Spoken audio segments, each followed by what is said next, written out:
In the beginning, there was no temple, no idol, no carved figure to bow before, only the presence.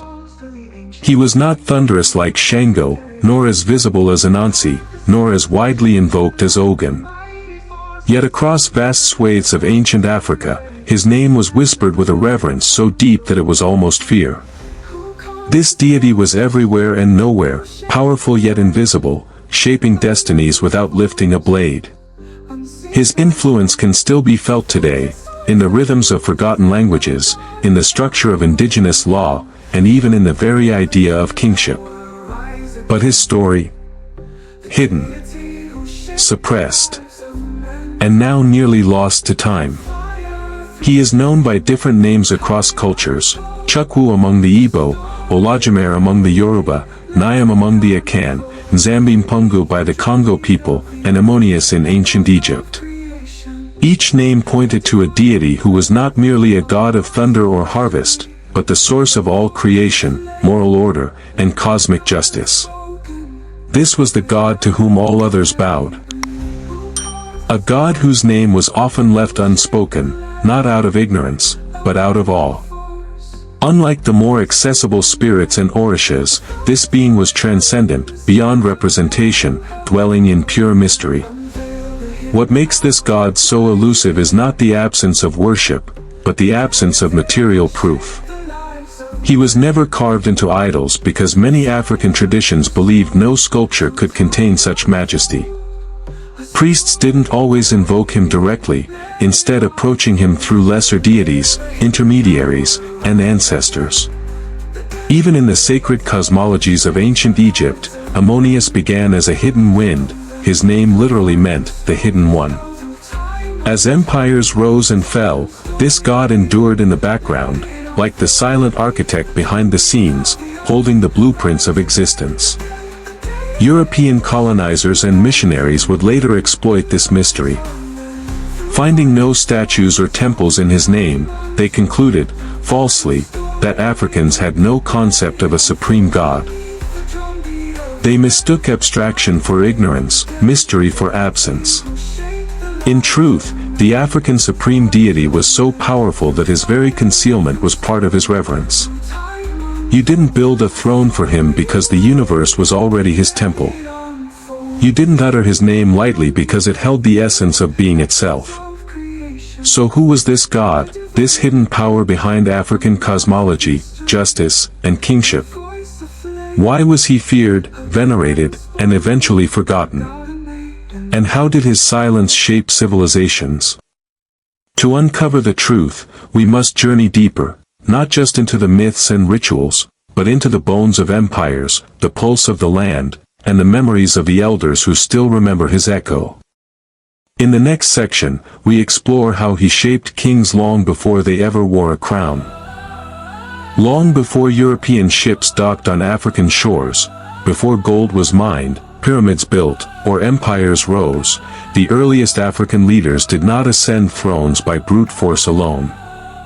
They ruled through divine sanction, rooted in the power of a god so mysterious, so revered, that his name was often whispered only in sacred spaces. This supreme god, though unseen, was the source of all authority. To be king was not just to rule, it was to serve as the earthly vessel of this hidden power. In ancient Egypt, that hidden force was Ammonius, whose name meant the invisible one. He began as a wind deity but rose to become the central figure in Thebes and later the entire Egyptian empire. Pharaohs were not merely political rulers, they were considered sons of Ammonius, divinely chosen to uphold Ma'at, truth, justice, and cosmic balance. The priests of Ammonius held enormous influence, often rivaling the pharaoh himself. When Akhenaten attempted to replace Ammonius with Aten, the public rebelled. Temples were reopened. The invisible god returned to power, proof that no king could reign without his favor. In the West African forests, among the Yoruba, the supreme god was known as Olajimere. Unlike other orishas, Olajimere was not worshipped with shrines or sacrifices, he was too vast, too sacred. Yet every king of Oyo or Ifa acknowledged that his right to rule came from Olajumer. Through Ifa divination, it was Olajumer who validated who would sit on the throne.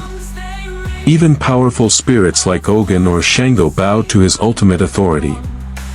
Without Olajumer's blessing, a ruler was spiritually bankrupt. Among the Igbo, Chukwu, meaning the Great Spirit, was the source of all life and order. Though the Igbo had no central kingship, their society was deeply spiritual. Elders, diviners, and priests made no major decision without seeking Chukwu's will. Through oracles and sacred signs, it was Chukwu who determined when to plant, when to fight, and who could lead. His power was woven into the land itself, making governance both a civic and a spiritual duty. These African civilizations understood that power was a loan, not a possession. Kings did not own their crowns, they borrowed them. During coronation rituals, rulers took sacred oaths, pledging to govern in alignment with the supreme God's will. If they failed, through greed, injustice, or sacrilege, disaster followed. Crops failed. Rebellion sparked. The gods turned away. The same unseen force that elevated them could also silence their bloodline. Before kings were crowned, they were judged, not by men, but by the eternal. Behind every royal symbol was a whisper of the divine. And that whisper came from the forgotten God, the one who shaped civilizations without ever showing his face. In the next section, we uncover the sacred symbols, groves, and hidden shrines where this God's presence was guarded in silence and shadow. In traditional African spirituality, the most powerful things were often the most concealed. The supreme God, known by names like Chukwu, Olajumer, Ammonius, and Nzambi-Mpungu, was rarely given a face or form. Instead of grand temples or golden idols, his presence lived in silence, in sacred groves, and in ritual objects known only to the initiated. These were not omissions but intentional acts of reverence. The less the god was seen, the more powerful he was believed to be. His shrines were the earth itself, his voice carried in the wind, and his symbols encoded in layers of spiritual language. Among the Igbo, no shrine was made directly for Chukwu, for he was considered too great to be contained. Yet his influence radiated through symbolic objects like the Ofo staff, a sacred emblem of truth and justice held by elders and priests.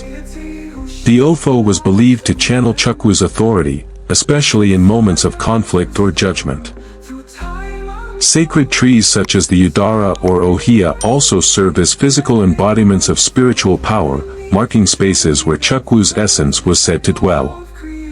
These natural symbols acted as subtle yet potent reminders of the god's presence. In Yoruba spirituality, Olajumer was seen as the supreme architect of the universe, yet no temples or offerings were made directly to him. Instead, communication flowed through orishas like Orunmila, Esu, and Osun. One of the most sacred tools was the Ifa divination tray, or Opon Ifa, which allowed trained Babalawos to interpret divine messages. Through the patterns drawn on the tray, and chants spoken in the language of the spirits, seekers could access Olajumer's distant wisdom. These tools were not magic, they were spiritual instruments, designed to decode the will of the supreme god. In the Congo traditions, the supreme god Nzambi-Mpungu was associated with the sky, ocean, and the mysteries of the forest. His presence was evoked through Nkisi. Ritual vessels filled with powerful materials like herbs, bones, or metal filings. These figures were misunderstood by outsiders, but to Congo priests, each Nkisi was a spiritual circuit, designed to channel divine force. Mirrors represented the eyes of the spirit world, nails sealed contracts with the ancestors. Though Nzambi had no fixed image, his energy pulsed through these sacred technologies of power. In ancient Egypt, Ammonius was revered as the Hidden One. His most sacred space at Karnak was not the outer temple but a sealed, dark inner chamber, only accessible to the highest priests. No common worshipper saw his image or heard his full name. His shrine was deliberately veiled, and his rituals carried out in whispers. This profound secrecy elevated Ammonia's status and preserved the sanctity of divine knowledge. Whether in West Africa or along the Nile, the supreme god remained hidden not because he was absent, but because he was too sacred to be exposed. The silence that once protected Africa's supreme god eventually became a weapon used against him. When European colonizers and missionaries arrived, they misread this sacred silence as ignorance. Because there were no temples towering in his name, no grand sculptures depicting his face, and no centralized doctrine like in European religions, they concluded, wrongly, that Africans had no concept of a supreme being. This error wasn't just academic, it justified aggressive conversions and the dismantling of indigenous systems. The gods who had quietly shaped civilizations were now declared false, their worship labeled as heathen superstition. Missionaries went further than simply preaching a new faith. They rewrote African cosmology, placing their monotheistic god at the top and branding all other deities as pagan or devilish. In doing so, they erased the nuances of African spirituality, where the supreme god was not absent, but transcendent. They could not understand a religion where the most powerful being didn't demand constant worship but remained in the background, shaping fate through balance and moral law. With schools, churches, and colonial laws, they replaced indigenous spiritual knowledge with imported belief systems, pushing Africa's hidden god into deeper obscurity. Colonial administrators also targeted the custodians of spiritual knowledge, priests, diviners, and elders, seeing them as threats to European control. Sacred groves were cut down, shrines burned, and ritual artifacts confiscated or displayed in museums as primitive curiosities. Oracles were mocked, masquerades banned, and initiatory societies outlawed. What was once a vast spiritual ecosystem was reduced to folklore, myth, or witchcraft. The silence that once meant respect now became a void, a forgotten space where memory, tradition, and reverence once lived.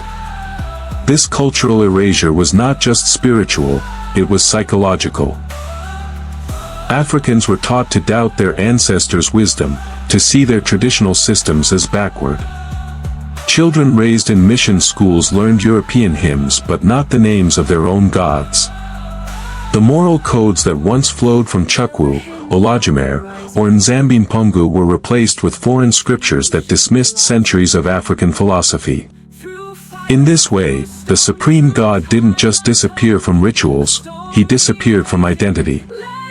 A generation grew up severed from the divine source that once anchored their world. And yet, not all was lost.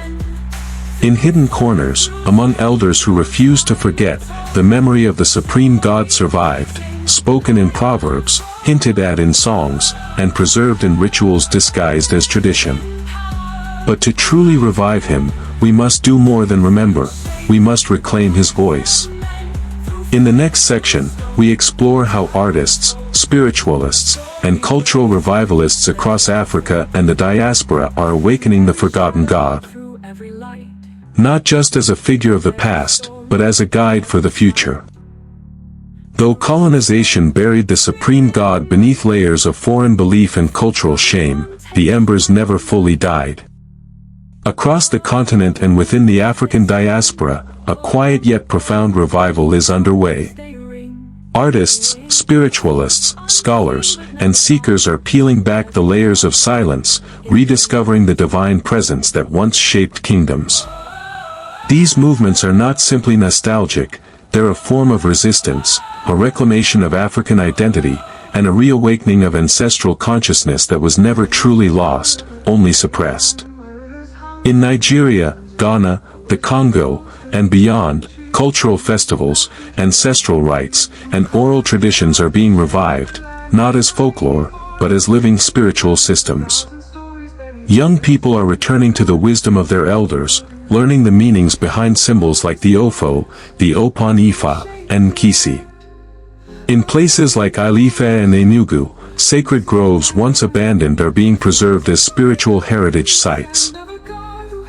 In remote communities, masked dances once outlawed are returning with powerful significance, each step a coded ritual honoring the gods, both seen and unseen.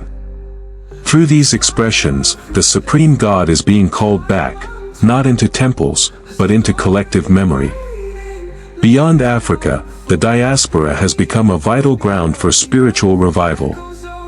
In Brazil, Cuba, Haiti, and the United States, African-descended communities are reconnecting with the supreme god through syncretized practices like candomblé, santeria, and voodoo. Though many of these systems focus on intermediary deities, there remains an unspoken reverence for the one who sits above all, Olodumare, Chukwu, Nzambi, or Bondi. In music, poetry, and ritual, they are remembering the one who gives order to chaos, and breath to the spirit. This awakening is not a return to the past, but a fusion of tradition and modern consciousness. Scholars and spiritual researchers are also contributing to this resurgence. Indigenous philosophies once dismissed as myths are now being published, digitized, and taught in universities. African cosmology is influencing psychology, ethics, and sustainability discourses. Thinkers are exploring how the supreme god's values of balance, justice, and collective harmony can shape a fractured modern world. Even in art, films, and digital storytelling, the supreme god is reappearing, not as a caricature, but as a symbol of rootedness and spiritual sovereignty. This resurgence isn't loud. It doesn't always march through capitals or fill megachurches. It unfolds in whispered prayers at ancestral altars, in the quiet awe of a child hearing their first folktale, in a song that honors the spirit before the gods. It lives in the shadows, but from those shadows, it grows. The supreme god is returning, not to reclaim a throne, but to remind us of who we were before the world told us who to be. And in that remembering, Africa is beginning to heal. Behind every masquerade, every ancestral ritual, and every invocation of a lesser deity, there was always something deeper. Something older. Something higher. The supreme god in African spirituality was never an idol among idols, he was the origin.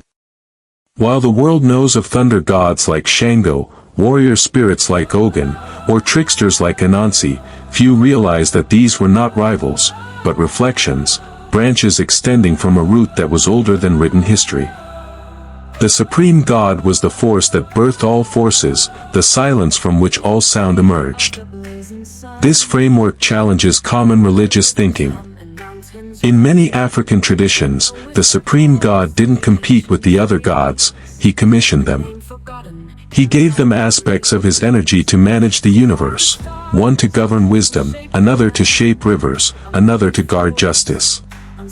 In Igbo cosmology, Chukwu was the source of chi, the divine essence in every individual. In Yoruba thought, Olodumare granted the Orishas their assignments. In ancient Egypt, even Ra, the sun god, merged with Ammonius to form Ammonius Ra, a declaration that the visible and the invisible were one. This concept of a layered divinity wasn't primitive, it was profoundly philosophical. It allowed African societies to build systems of governance, ethics, agriculture, and healing that were interconnected with cosmic law.